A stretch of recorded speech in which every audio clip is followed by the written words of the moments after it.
Video, I'm going to show to you how you crush F3 the Bongcloud.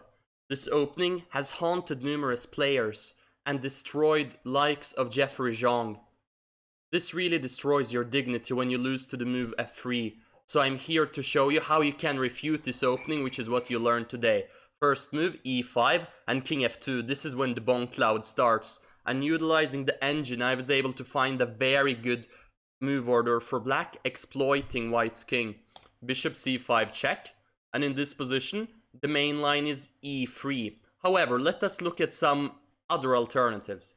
King g3, white continues the plan of advancing into black's camp with the king, going king f2 and then later to g3 in this position. How far will white's king get? Not so far is the answer. Queen g5 check, king h3, d5, g4 only move, h5, h takes g is coming in this position, white's king is getting mated. For those who love the evaluation of the computer, it's -10. So king g3, no need to fear. If king e1, then simply d5. Later, black is developing with typical moves like knight c6 and knight f6 in this position. Black has the center, and white has a very bad king which cannot even castle. So the main line has to be e3. And here d5, this is the very accurate move order. Very often in the Bongcloud, it's important for white to get in the move d4, or else black is going to go d4, which is going to be a reoccurring theme worth remembering. So if white tries to go d4, can you see a good tactic for black in this position, getting a big advantage? Alright, in this position, black can actually take on d4 twice, and then go queen h4 in this position. A nasty double attack on the king and on the pawn on d4. Now, if white is really greedy, they will go king e3 in this position. The king is a bit too active perhaps, but it's trying to give that extra necessary protection to the d4 pawn. So here, I found a very good way to exploit white's king on e3 and to open up the position favorably for black. Bishop b6. The thing is, black has a very clear plan now, and it is as follows. c5, knight c6, knight e7 and knight to f5. The idea is to pile up as much pressure as possible on the d4 pawn, because when the d4 pawn will be taken, if it will be taken, not only is white going to lose a pawn, but the king on e3 is going to be even more exposed. So a sample line runs in the following manner. g3, queen f6, knight e2, c5, c3, trying to hold on to the d4 pawn, knight c6, increasing the pressure. And here black is simply going to continue knight e7, followed by knight f5, and then taking on d4, at the very least winning a pawn in this position. Keep in mind that if white ever tries to take on c5, bishop takes c5, and the king on e3 is even more exposed than before. Alright, let's look at some other variations then for white. So d4, the tempting move. It turns out that if here queen h4, g3, well, the pawn on d4 isn't defended sufficiently, you just take it. In this position, black is up a pawn with pretty good winning chances. I mean, it's a pretty risk-free advantage, so it's a nice way to utilize the inaccuracies of the Bongcloud. And now, what if black tries to go, or white, sorry, goes c3 in this position? What to do here as black? If you were paying very close attention, you've already gotten the cue, d4.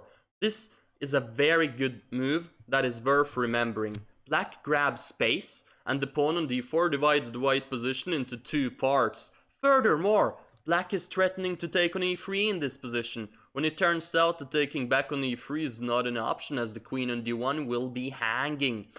And also, taking on e3 is going to open up the position, which is favorable for black, since the white king on f2 will get even more exposed in an open position.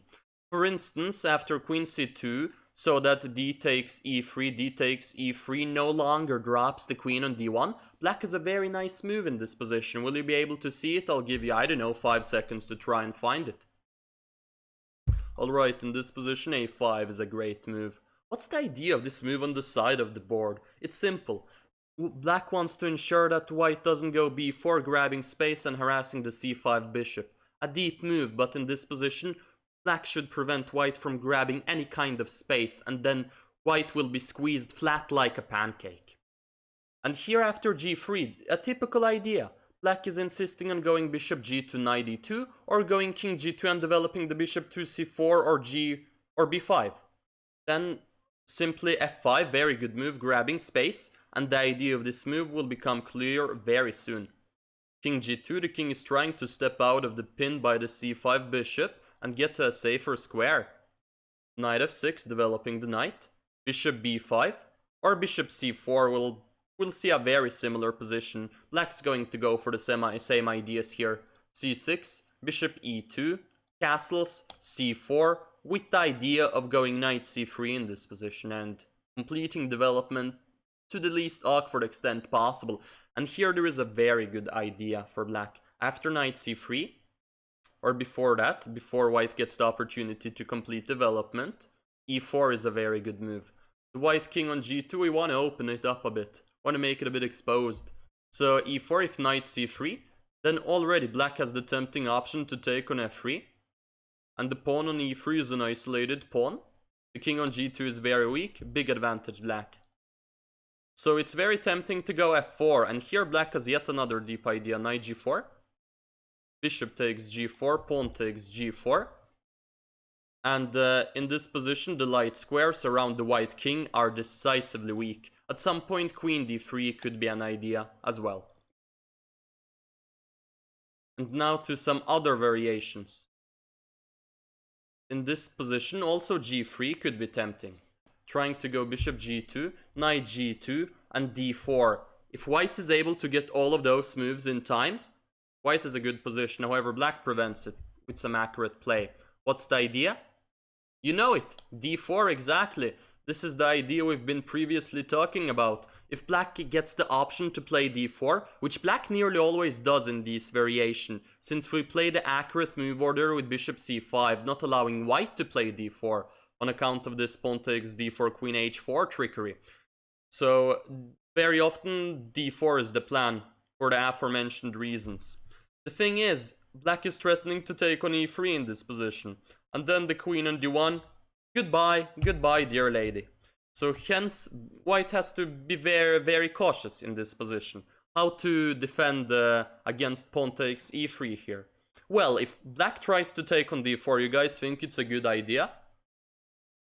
Perhaps not the best of ideas, since there is actually a mate by force. And a pretty nasty one, so to speak.